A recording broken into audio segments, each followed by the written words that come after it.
Mbote mingi na bino bandeko balandi tindika busolo na masolo bisolo ndenge to misana biko bita masolo tindika busolo yango sala kaiti to pusa na katoko luka ba epla balamba ka bilu bompo ko pesa biso basango to zela kana ngonga o to kozela na banzi bato ba ko mituna ebele na sina nini pe bato ko kama na sina nini bolobi oyo Moïse Katumbi aseki mo ngoleka na baita na kwa koloba ete na ba simba ka misolo ya bato tata ekola mbeka kolembisa bango akotele bango te atika bango ayiba ka kolebite pona wana kwa biso pe ba politicien te biso de to ba politicien ko zo asango bango ba koya ka kopanzela bino mona mboka to pesio mbote peto ya mbio mala ma boshensele aza moto ya bote asi ya lekana tsika busolo mbote madame Kashira azana esengo makasi ya kozala lelo na tindika busolo mituna eza yo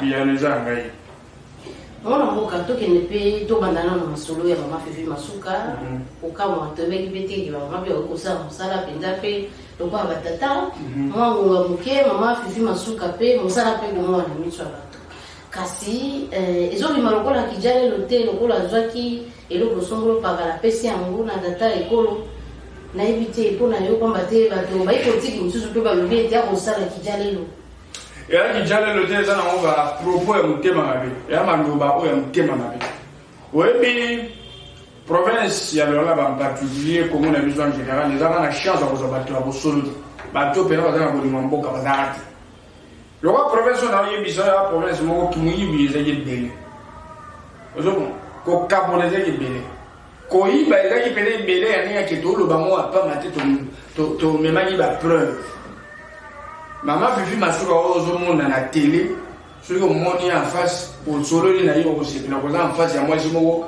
oyo akozala comparable na mibali mosusu te baoyiba mbongo Fifi Masuka aza mwasi capable ntango tobi mwasi capable c'est par rapport ya baœuvre na baaction oyo madame Masuka akosala mama nayebi so bala bozomona wana soki eza motu mwa ekolo mosusu te okozwa mosala te wana moyeji gouverneur mbongo nyonso oyo banokobima na baentreprise minier basociété miniere nyonso banokende plus na bakonte na ye oyo mama Masuka ayebaki te talaka motema libo mama abime tona président mosusu tokozwa tribalisme tokozala na kati ya bainstitution te Tshisekedi ya président élu bakongole motu bapesi ye pouvoir tala aye na vision mosusu ya kotombola ekolo combattre l'antivaleur, qu'on soit la réforme institutionnelle, qu'on pense à la Congolais et l'Olia, qu'on pense à la Congolais Banzela Kitoko, qu'on pense à la Congolais Lotiliki, qu'on pense à la Maya Kitoko, Maya Romena, qu'on pense à Bana, éducation à qualité.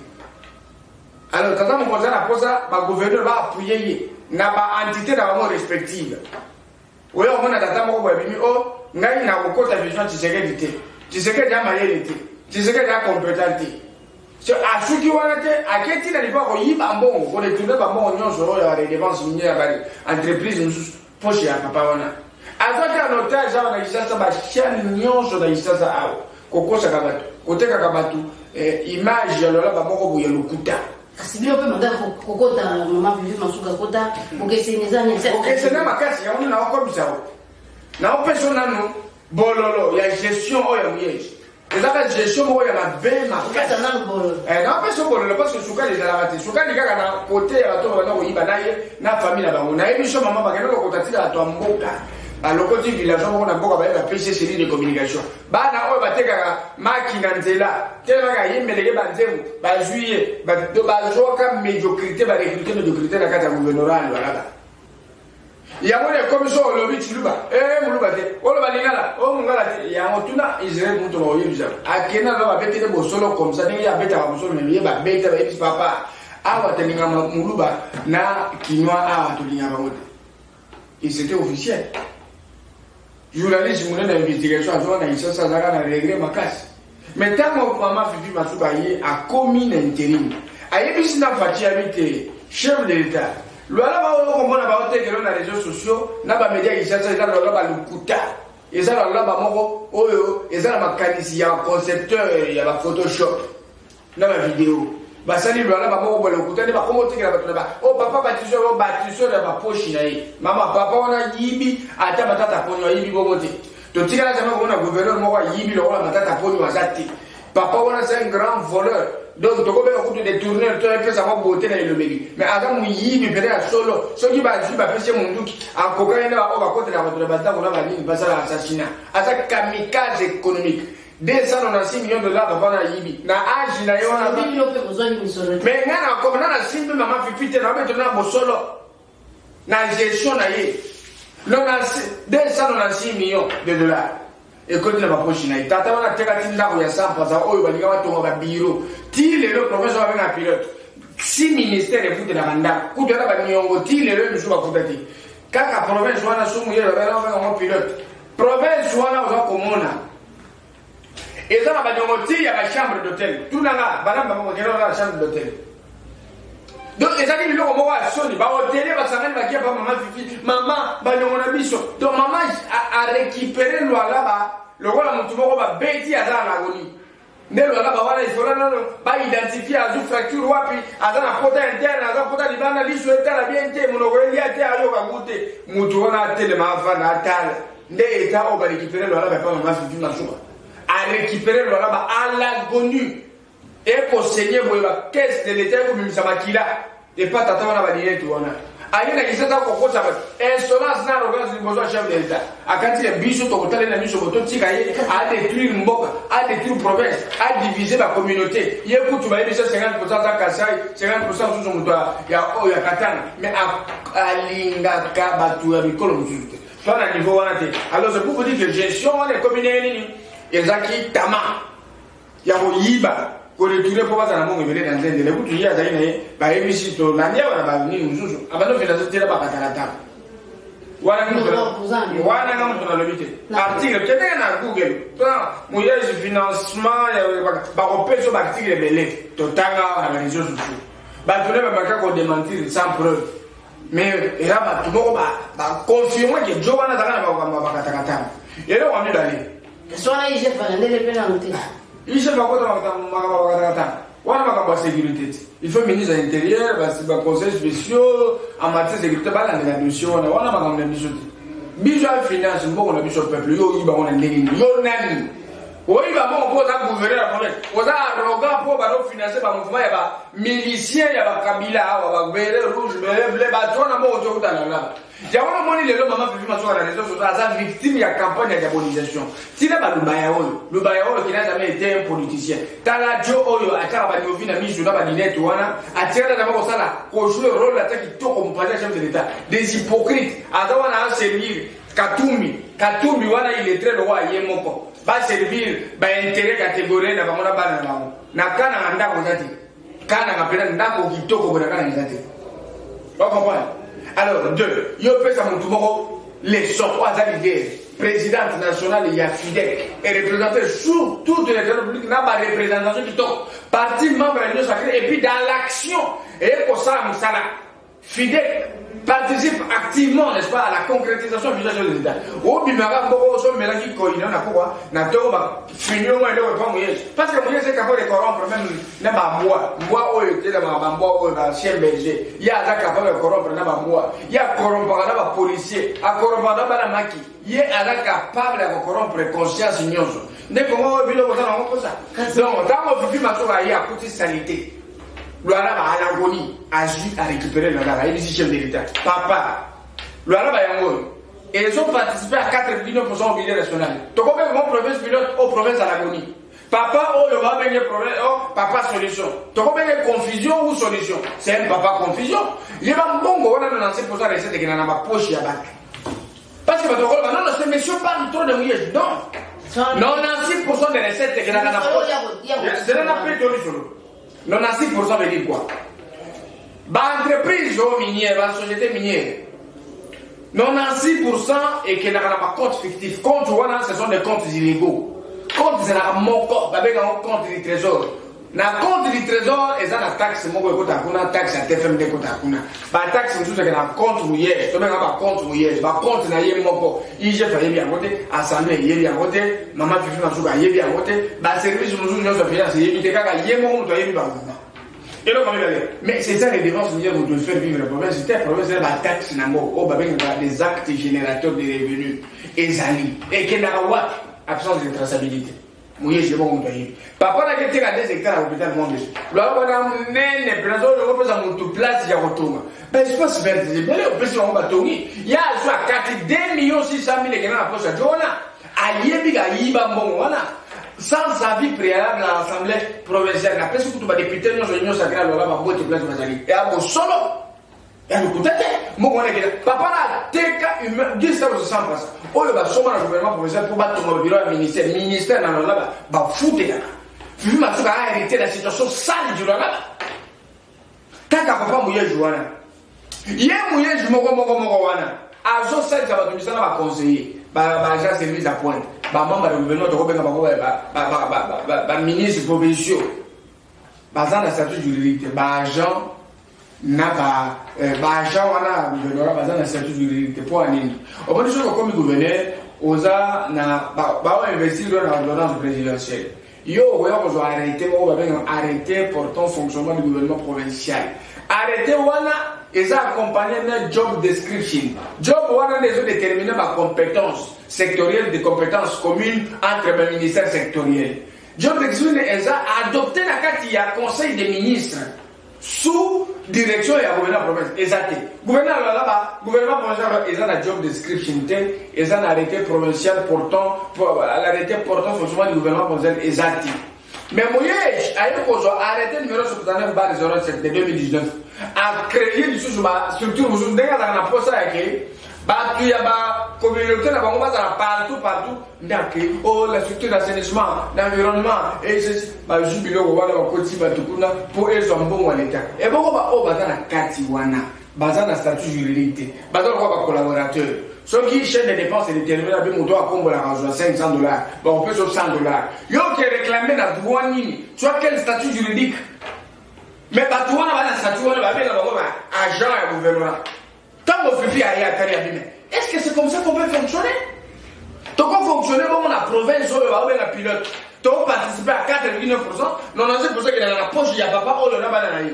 Baza escroc on dit en français tel père tel fils. La monnaie la pêche le monde, il y a un mouton à ça. Oh, il y a mis ça dans la on a tel père tel fils. Moi, j'ai eu un mot à l'état, moi, il y a qui escroqué mon sommet. $6 millions va payer ça, va financer une coopérative Coupemba. Oh, il y a un monde à coopérative Rouana-Tine, le pesaka, cantine, mort, il y a cobaltité, Baliambo. Sommet Rouana, sa filiale, il y a combien d'investissement? Comment investissement, on a des motos à Sala, centre de négoce, Nyongo, Bafoutate, centre de négoce à Nyongo. Asphaltage à 10 km, la mise en place va prendre solaire dans le centre de négoce, Nyongo. Et puis, préfinancement, on a des ambos, il y a combien d'investissement? Ou escroquer 6 millions, il y a combien d'investissement? À chaque centre de négoce, asphalter 6 km à Katebi, Nyongo, les sous-sous. Au vite, comme il faut tout cas ta contrat. Ce qu'on y a, on a un problème en justice. On détournait mon pendant qu'il fallait appeler ça rapport à l'IGF. Nous avons instrumentalisé des décisions de ARMP, Autorité de régulation de l'argent public, pour là-bas, projet, oh, il y a construction dans une nouvelle cité. Il faut comprendre que Mouye Jatika plus de 1600 personnes dans la Alibaga, au Banda, au Zouamana, Comus, la société minière, on est Zouama, Banda, Kouana, et partout, ce sont des sans-abri. Baléla, indemnisé, le gouvernement doit avoir en charge. Maman, Fifi Masuka place à dissocier de la gestion. Donc, vous pensez à la gestion en province et pas Mouye. Si vous battez, maman Fifi a bien. Bateau le bateau roi biso. Bana la biso la banda ko climatiser. Moustique et la raté. Mais bateau peut pas dans la bana. Or la constitution dit tout Congolais a droit au bien-être. Ba on va la kaibana biso la banda ko jamais. Total na mobilier qui a province. Ma tête ba oni projet mo ki to ba bois ka na poubelle.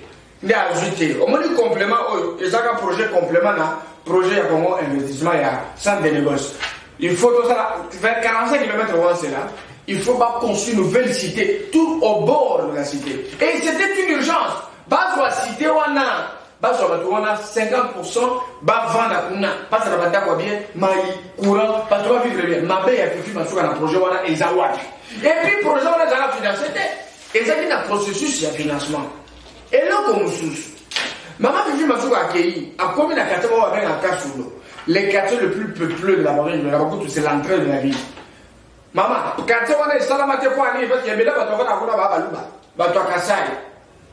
mai potable ezate poubelle ya na nzela na opeso ba image otale tant de maman Fifi Masuka koti là dans le côté atie eau potable mai oyo kitoko moto akomela akokufa te ateli bandeko wana bazali oui akati baveni asali bango bacanalisation na mai awa baotya goudron bato kutu batali bakaba babime biso tozaka bato babosani biso mais mama oyo apesa biso valeur moto mpe akofutela ndako oyo awa bafutelaka 20 000 francs bakofutela yango $50 tokovana ndako moko batiango karo bakarele ndako bato basepeli toke susu kote mosusu eza na baveni moko esuki lobwako ya kosakana te mabwako pena ya mabwako na kati ya lwalaba sikoyo imaginez-vous ake na place wana te libwaka bina awa lifo totya pont aveni wana oyo basangana ville ekoma monene accessibilité ezala partout mama plus de 7 avenue oyo financement ya province Fifi Masuka pesi bakosala kutu ebele esi esili misusu lisila esila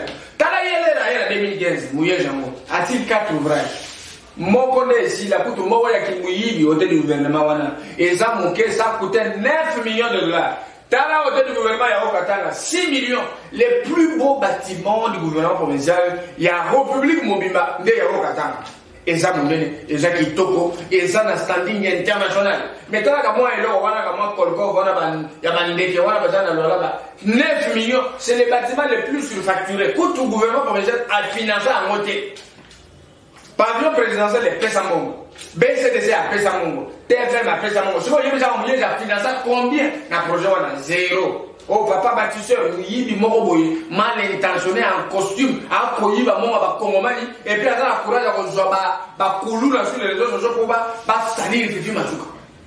Et non comme ça. Maman tika na peso biloko wana ba to ba langa to. Les gens c'est servent des spéculations partout et Fifi Masuka flatteuse. Déjà au moni âge aux ali bisangai. Fifi Masuka était déjà à ton âge là, avec un comme nene qui top. Alors la banda à 20 ans déjà, à sa femme d'affaires. Fifi Oyo, tu vas regarder la télévision à côté politique pour nos hommes, tu as un bon. Fifi à côté politique pour la recette de sa mort à l'aïe. Pour la recette de sa province naïe. Mouyibi, tribalisme, belé. Sabotage. Fifi va à côté de la Bolimamboka. Na bossali si chef de l'État. Il y a un homme qui Fifi Masuka. À Zawana, on s'en intérim. Ah, c'est le terrible pour la chef de l'État est reçu. Maman, au moins, on n'a pas comme hier. Batumba va effigie un chef de l'État.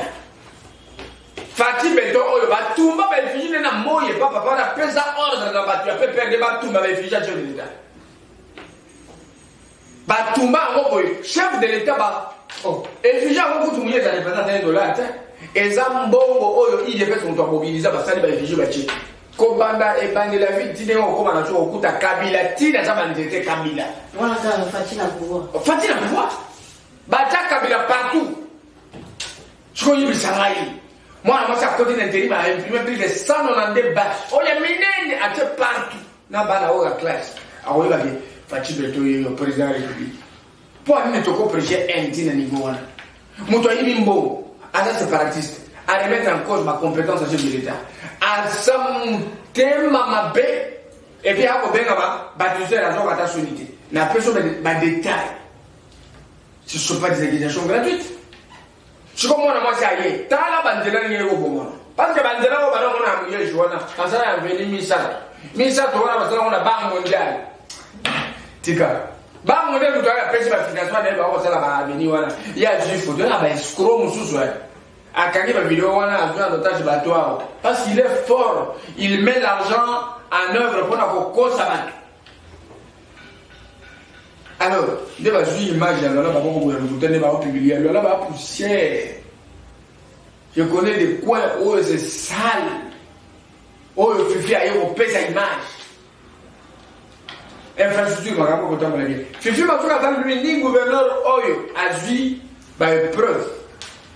En charge, finaliser un niveau primaire, niveau secondaire, passer l'examen gratuitement, il y a un petit. Pour accompagner gratuitement l'enseignement. Et là, on va aller. Madame Masuka.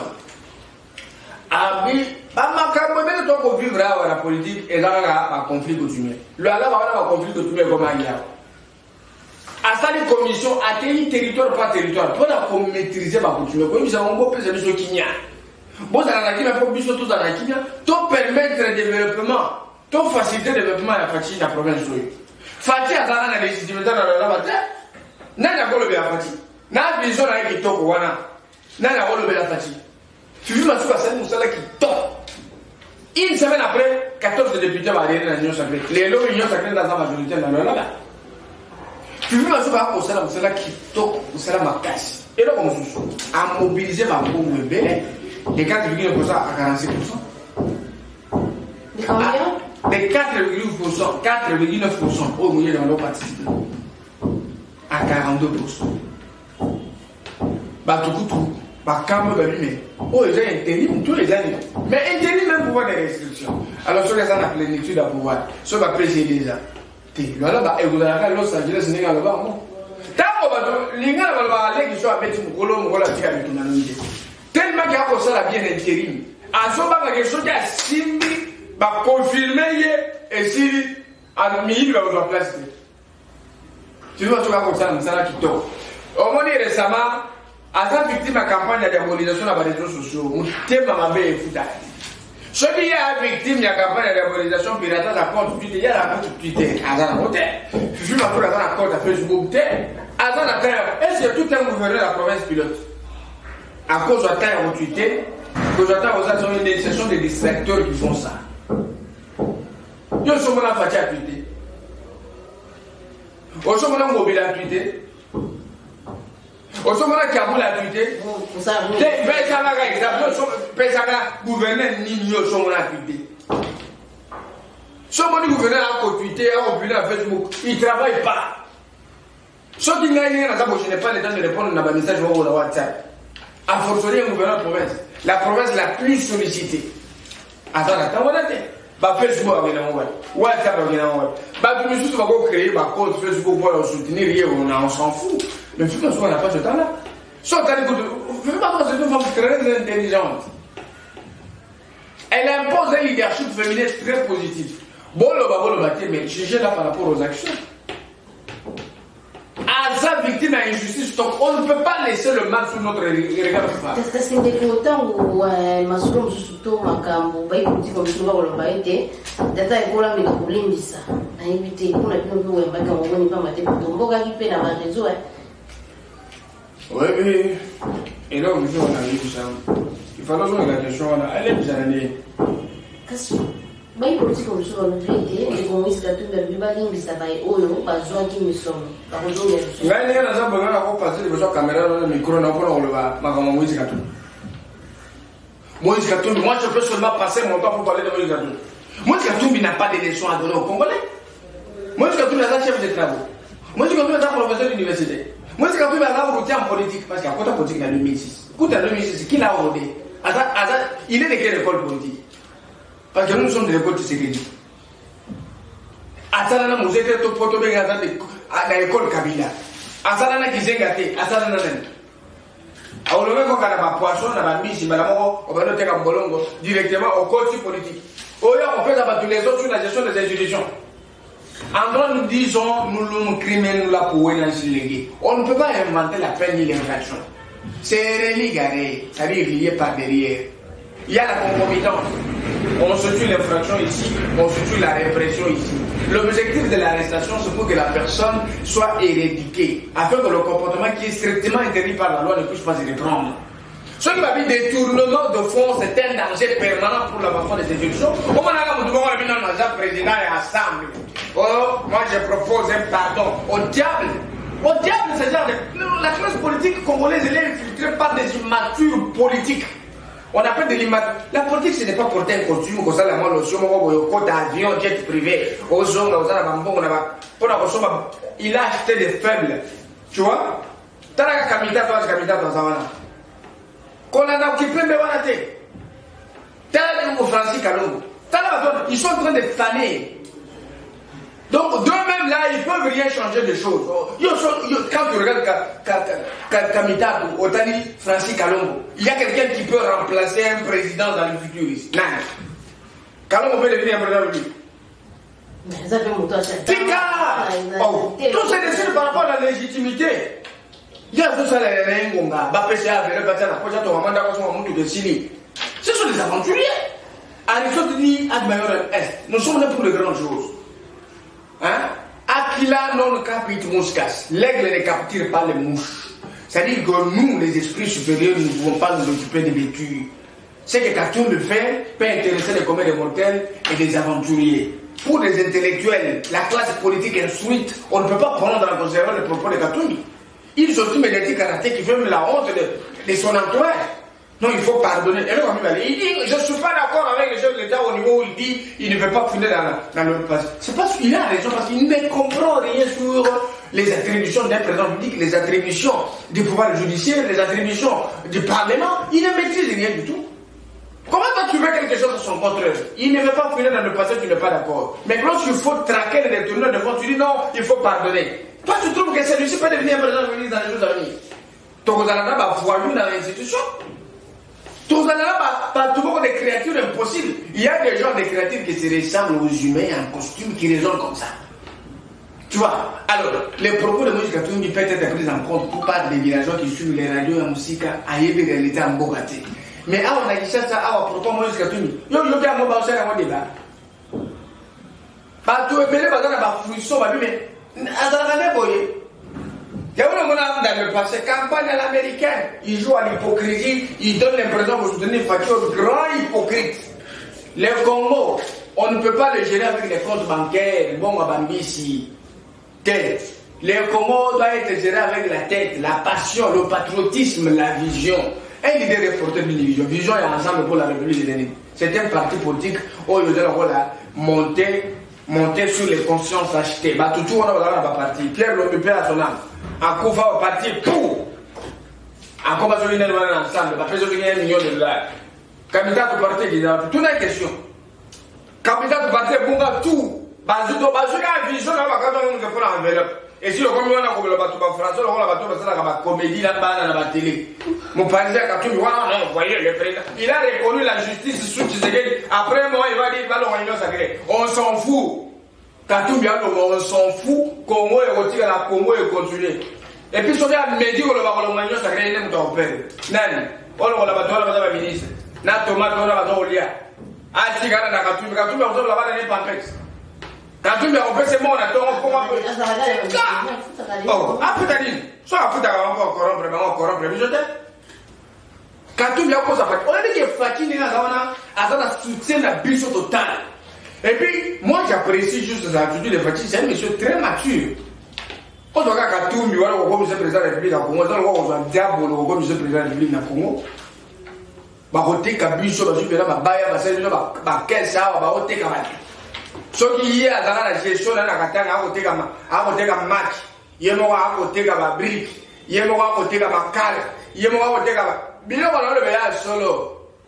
Na lumachio na bayibi ba mama wana oteka ba nini ba légumes na karabe ba benga na ba mona Moïse Katoum na période na yi légumes ba no uta so vivirunga par exemple na yi wana so bi ferme na yi awa ni ba papa ba no na makala njela wala ba awa boy makala wana kotali kasi allez et comment quand Moïse Katoum la tâche sous-traitance na so nini na yi wana ba ko kota makala et là on mususu ba brief quit ala ka bilo wana. Il y a des gens qui sont avérés, vraiment amoureux, il y a un bongo. Donc, à quoi nous avons dit? Comment on a besoin précieux? Il y a des gens qui ont fait le cas de la loi Tchani, on a eu les gâtés. Loi Tchani, il y a des gens et comment il y a eu ça, j'étais bon. Il y a toujours mais ah, j'étais. Au lieu de ma propos, ce que loi Tchani a dit, il décide de réunion sacrée. Oh, il y a beaucoup de choses avec ça.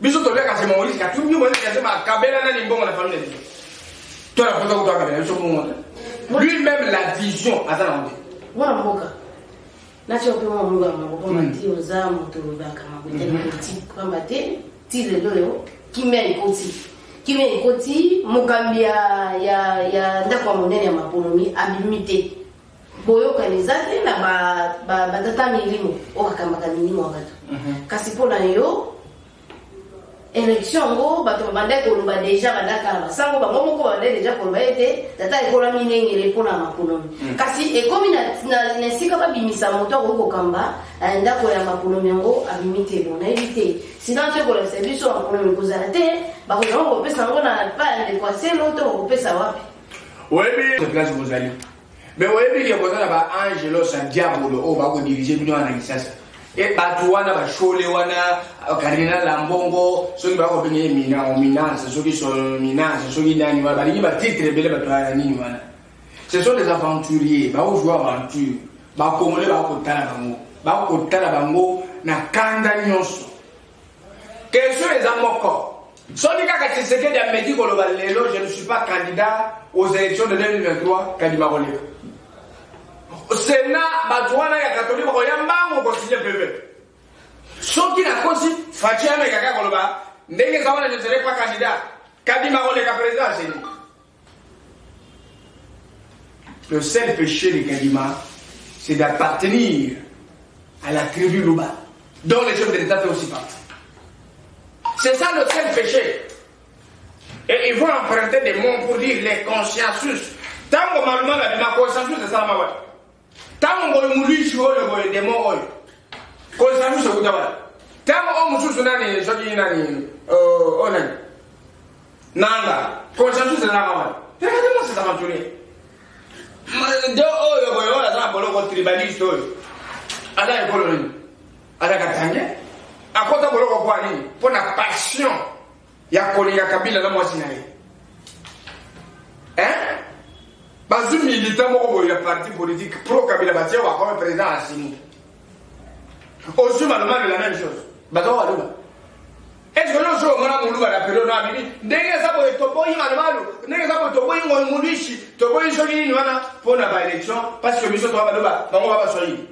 c'est pas ça.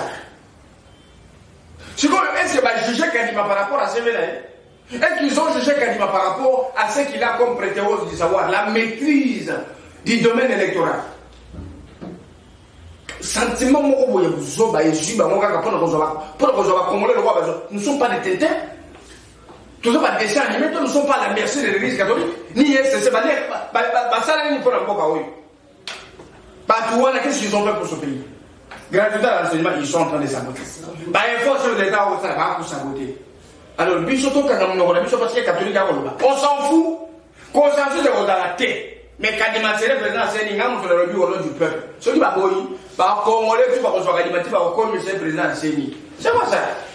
Moi, moka toko penda suka masolo na biso na bité ya moto kamana so ko yisa na bande nya so ba wala na biso mingi bande ko ya lola ba pamba te kongo ya mama fifi masuka ezo yoka na penda tozo yoka ya wala to linga bito pusa na peme de penda ya koyeba ndenge nini ezo le kapela ko to yoka eza solo o ko to eza bo to yoki ndenge osili penda ko limbola bo solo e mutse pa na olobi ko lo so pa mate siko ndesika ya santu ndesika to baka bo solo kasi to ko kamana yo ko banini kwa masolo na mukwalilo ngai nazana sema kasi message na ko pesa ba la nyonso ya écologie ba la nyonso ya lwala partout du le lokasaji fungurume partout wako na biso tozana tenter ya polémiquer na bilo mo inutile. Donc madame le vice-gouverneur Aïe du là-bas Fufu Masuka Saini à ça les réseaux sociaux tu dois aller les gars les études mo le kuta flou ya acharnement ya to mo ba ligne développement ba ennemi ya fachi ba ennemi ya vision na ba ennemi ya développement mo ka biso Maman Fufu Masuka atika est très sereine pour tout ça n'intéresse pas biso to oui bisaka peuple la biso zaki inquiet alors to ibisi bino ke ninga tana zangi bra si doyen congolais akoya makutu mama ka famille bino na ye akoya ma n'importe qui na bino na ye parce que tout le monde va to kabila on n'est pas en train de copier les erreurs mais tous les livres ya koya mamutu nyonso si c'est pour l'intérêt en boka na biso on comprend Fufu Masuka ko sala mtana kitoko population ya simanaye donc on n'a pas le temps de verser dans des discussions vaines. Puisque nous avons appris ça, la promotion et l'action d'un chef de l'État. Où est-ce qu'il doit encourager, où est-ce qu'il doit encourager. On se pose à la Kimia, où est la fidèle à la chef de l'État à travers représentante de Maman Fufu Masuka, coordonnatrice à l'Union sacrée là-bas, ma camoufle, je vous ai bien d'ici, une année, bon, mon image de nous là-bas, n'est pas en bonne temps. Donc, moi, ça la confiance. Toto ndio mtoto mwa mboka izaki bongo mettre mardoché serré abade ko ya makamveta bide tuka ya lwalaba lolenge nini misali nzo sala ma lolenge nini bokabwa nizaraki konto baluba kinwate daika kama Swahili tandis que Congo eza ya bato nyonso ndenge tosenga ka unité nationale kuni zaraki te wana tokomi penza na suka ya masolo biso tokotoda leo botondi na bero subuzu penza zinga to bakoya kolana masona biso libanda mboka to na kati ya mboka penza na tondi matondo mingi na bazalisi ya chaîne Tindika télévision refait sauver Papi Kelly la réalisation de Kikongo Mathis Matanda la caméraman de Kikongo Bilumbuyi na montage de Kikongo Mike Buzola le potokuta na mbalasi.